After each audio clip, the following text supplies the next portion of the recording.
신앙생활을 하면서 죄를 짓지 않을 수만 있다면 참 좋겠지만 우리는 크고 작은 죄를 짓고 살아갑니다. 사회법에 저촉될 만한 중한 범죄는 아니더라도 하나님은 알고 계시죠. 우리가 남들을 알게 모르게 지은 죄를 하나님은 다 알고 계십니다.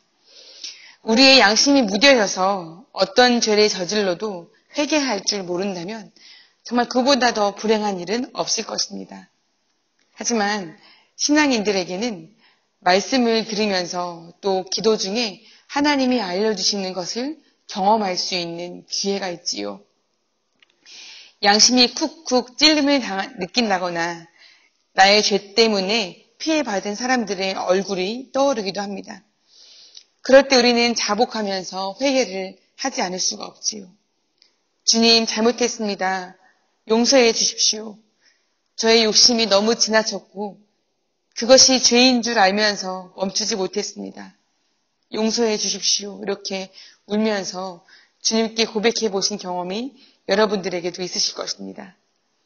저도 목사이지만 왜 죄를 지은 적이 없겠습니까?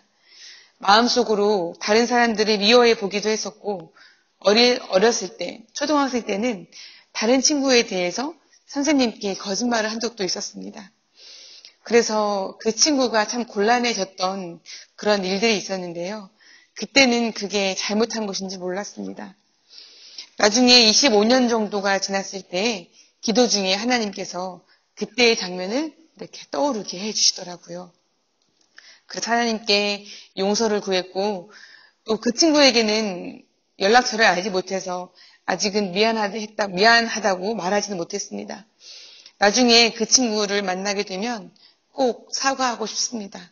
그때 너에게 상처를 줘서 미안하다고, 나를 용서해달라고 꼭 말하고 싶습니다. 뭘 그렇게까지 할 필요가 있느냐. 어렸을 때는 다 그런 실수를 한다라고 합리화할 수도 있겠지만 하나님께서 알게 해주시고 깨우쳐 주신 이상 그것을 아무렇지도 않게 덮고 넘어갈 수는 없겠더라고요. 하나님께서 이렇게 우리 인간으로 하여금 깨우쳐 주시고 또 죄에 대해서 밝히 보여주시는 이유는 무엇일까요? 우리 인간들이 죄책감에 시달려서 그 인생을 불행하게 하기 위해서가 그 위함은 아니시겠죠. 인간을 사랑하시기 때문에 인간을 망가뜨리려는 죄를 없애주시기 위해 죄가 무엇인지 알게 해주시는 것이지요. 하나님은 죄와 함께 있을 수 있는 분이 아니십니다. 하나님의 반대말이 죄라고 해도 과언이 아닐 만큼 죄가 있는 곳에는 하나님이 있을 수가 없습니다. 하나님이 없는 그 상태는 곧 죄가 이루어지는 상태입니다. 그래서 하나님은 우리 인간 안에 거하시기 위하여서 우리 인간의 그 삶 속에 주인이었던 죄를 없애주시기 위하여서 이 땅에 예수 그리스도를 보내주시고 우리의 죄를 사하여 주셨지요. 인간의 모든 죄를 예수 그리스도에게 짊어지우시고 예수님을 십자가에 달려 돌아가게 하심으로 우리 인간에게는 무죄라고 판정해 주셨습니다. 그래서 우리는 죄의 값이 되는 사망에서 벗어나서 생명을 얻게 되었지요. 문제는 그 이후에도 우리는 여러 죄를 짓고 산다는 것입니다. 죄가 죄인 것을 알게 되었을 때 처음에는 죄책감 속에서 괴로워하다가 시간이 흐르면 어느새 괜찮겠거니 하고 그냥 넘어가는 수도 있는데요. 우리 하나님은 그냥 넘어가지 않으시죠. 아까도 말씀드렸지만 저에게는 25년 전의 일도 생각나게 하시더라고요. 하나님이 저를 정말 많이 사랑하시는구나 깨닫게 되었습니다.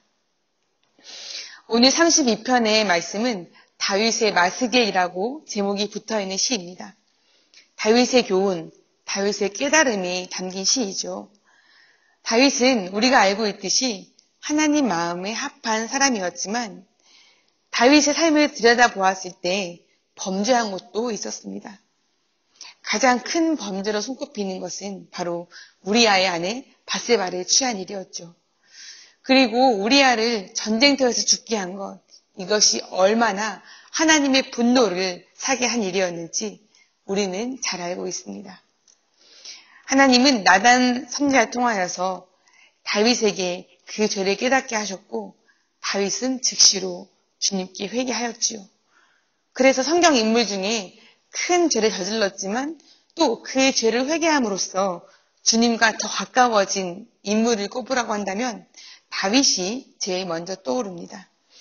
다윗은 죄를 짓는 것이 얼마나 뼈아픈 일인지 또 그 죄사함 받았을 때 얼마나 큰 감사와 기쁨이 생겨나는지 정말 가장 잘 아는 사람이었습니다. 그래서 다윗은 이 시편 32편을 지을 때 죄사함의 은혜를 감사하면서 기뻐하면서 기록하였지요. 나중에 루터는 이 시편 32편을 가리켜서 바울 시편이라고 말했는데요. 왜냐하면 신약 성경 중에서 바울이 쓴 로마서에 정죄를 받지 않는 것, 의롭다고 여김을 받는 것에 대한 내용이 나와 있기 때문입니다.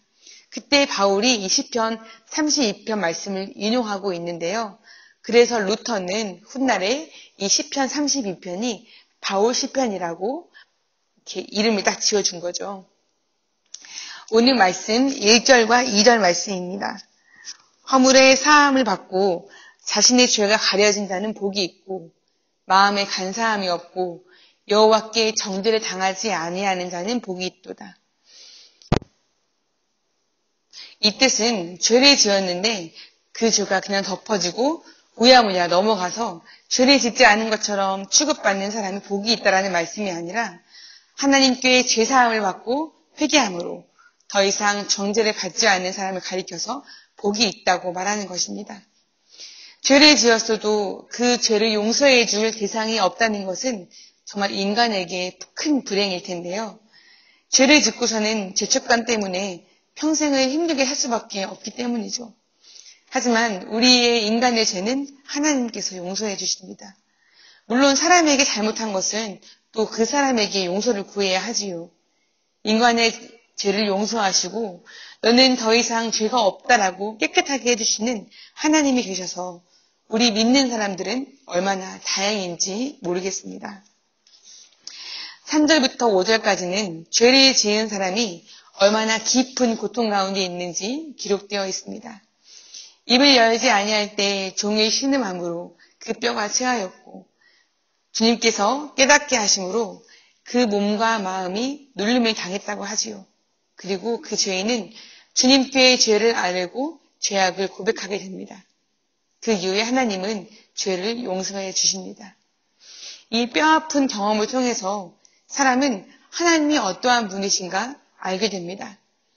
하나님은 죄를 싫어하시는 분이셔서 인간으로 하여금 죄를 깨닫게 하시고 또 그 죄를 고백하게 하시고 결국은 그 죄를 용서하시는 분임을 사람들은 알게 됩니다. 그리하여 죄인이었던 사람, 이제 의인이라 칭함받은 사람들은 하나님께 감사하게 되고 또 앞으로 어떤 고난을 만나나 할지라도 하나님의 은혜를 기억한다면 승리할 수 있게 됨을 오늘 시편 32편 6절 말씀 이후에 기록되어 있습니다. 주는 나의 은신처이시오니 환난에서 나를 보호하시고 구원의 노래로 나를 두르시리이다. 악인에게는 많은 슬픔이 있으나 여호와를 신뢰하는 자에게는 인자하심이 두루리로다. 너희 의인들아 여호와를 기뻐하며 즐거워할지어다. 마음이 정직한 너희들아 다 즐거이 외칠지어다. 세상을 살면서 죄를 전혀 짓지 않은 사람은 한 사람도 없습니다. 크고 작은 죄를 누구나가 짓고 살고 있는데요. 더 중요한 것은 죄를 짓고 난 다음에 하나님께 용서함 받고 의롭게 되는 것이 정말 중요합니다. 우리 하나님은 우리의 죄를 용서해 주십니다. 그리고 우리 하나님 안에서 새로워지고 의롭게 되기를 원하십니다. 오늘도 이 하나님을 의지하시면서 우리의 잘못된 행실을 고백하며 하나님과 함께 모든 고난도 이겨낼 수 있는 우리가 되기를 예수님의 이름으로 축복합니다. 함께 기도하겠습니다. 하나님 아버지, 우리들에게 하나님 아버지가 계셔서 얼마나 다행인지 모르겠습니다. 우리의 그 수많은 죄악도 용서해 주시고 우리를 자유하게 해주신 그 은혜를 기억하며 감사합니다. 우리는 또 어쩌면 앞으로 죄 가운데 살게 될지도 모르겠는데 주님 우리가 죄 가운데 걸어가지 않게 해주시고 주의 말씀을 의지하며 거룩하고 의롭게 살 수 있도록 도와주시옵소서. 우리를 용서해 주시는 하나님 아버지의 사랑을 의지하면서 우리가 만나는 그 모든 고난 속에서도 승리할 수 있도록 도와주시옵소서. 하나님이 어떠한 분이신가 늘 기억하며 하나님 안에서 저희들 깨끗하고 정결하게 살 수 있도록 붙들어 주시옵소서. 예수님의 이름으로 기도합니다. 아멘.